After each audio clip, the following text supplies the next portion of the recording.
Hello and welcome to Traditional Painting the Digital Way. This is part 4 of 7 of my Moonlight Waterfall series. In this lesson we're going to work on building up the form of the bushes and further refining the rocks. If you want to see a list of the traditional materials that I use, the canvases, the brushes, the paint, etc., check out part 1 in this series. For the app that we are using, we are going to be using Infinite Painter for Android, and this will be on my Samsung Galaxy Note Pro 12.2 tablet. So what we're going to do is start on the bushes, and we're going to use the Angelo brush to highlight the bushes. And if you're following along traditionally, then you probably want to use the number 8 filbert brush. And so we're going to use the same techniques that we used to make the first layer of bushes, which is you tap the end of your brush on the canvas very lightly, and the bristles spread out and make sort of a leafy looking pattern. And that's why I chose the Angelo brush in Infinite Painter, because it gives sort of a real leafy looking rough pattern, and it mimics bush leaves very well. So you probably want to use ultramarine blue or dioxazine purple with a mixture of white acrylic gesso. And you want it to be lighter than the underpainting.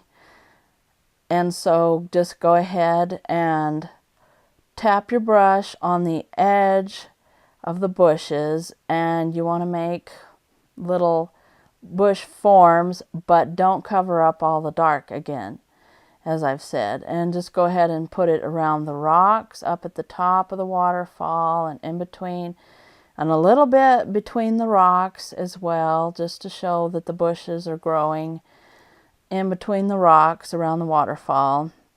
And if you want to go back and work on the dark shape of the bushes a little bit, you can throw in some more purple and just go ahead and reshape those bushes a little bit if you want to further refine them.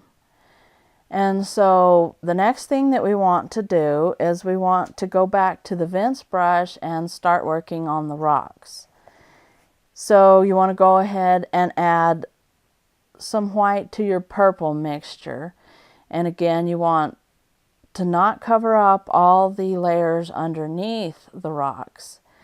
So if you're following along traditionally, use your number 8 filbert brush or your number 6 flat brush, and go ahead and make rough looking edges, but make sure that you don't cover up the dark. I keep saying this, I know I do, but it's very important because this is what gives it the shape and the form on your rocks.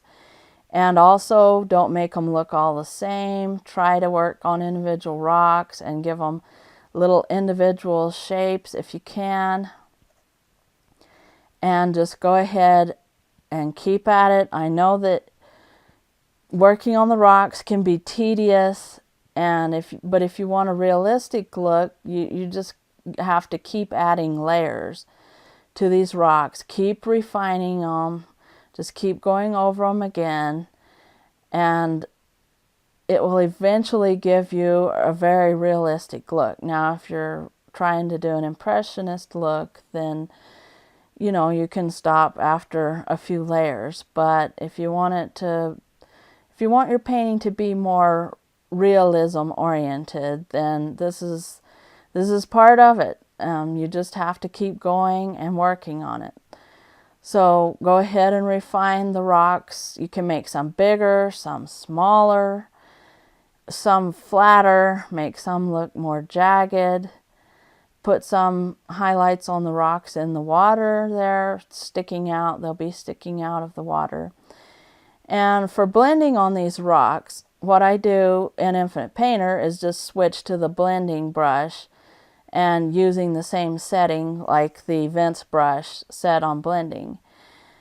Now, if you're doing this with traditional painting, then you go ahead and you can use your finger to smudge the highlight a little bit, or a paper towel if you don't want to get your finger dirty, or a sponge.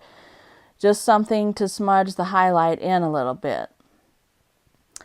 Now, you don't want to kill all your highlight, but you do want to kind of blend the edges in, at least for this stage of the layers. Now, I also want to go to the next layer on the rocks, and this is going to be a brighter highlight. And I'm also going to use the Leo brush and make it really small, because now we're going to highlight along the edges. And if you're traditionally painting, you can use the short script brush. This is where you start really refining your rocks, and you want them to look really weathered on the top, and you want to go ahead and make them look rough and look like they have cracks on them, like they're really weathered, and they look like the water has worn them down and made cracks into the rocks. So make little tiny cracks, make the edges look rough. And again, the way I do my blending on the digital program is I go ahead and put the highlight in, and then I will blend them all later. But if you're doing this with traditional painting and you're using acrylic, acrylic dries really fast, so you have to smudge very shortly after you put the highlight on. And it depends on where you live too as to how fast the paint will dry.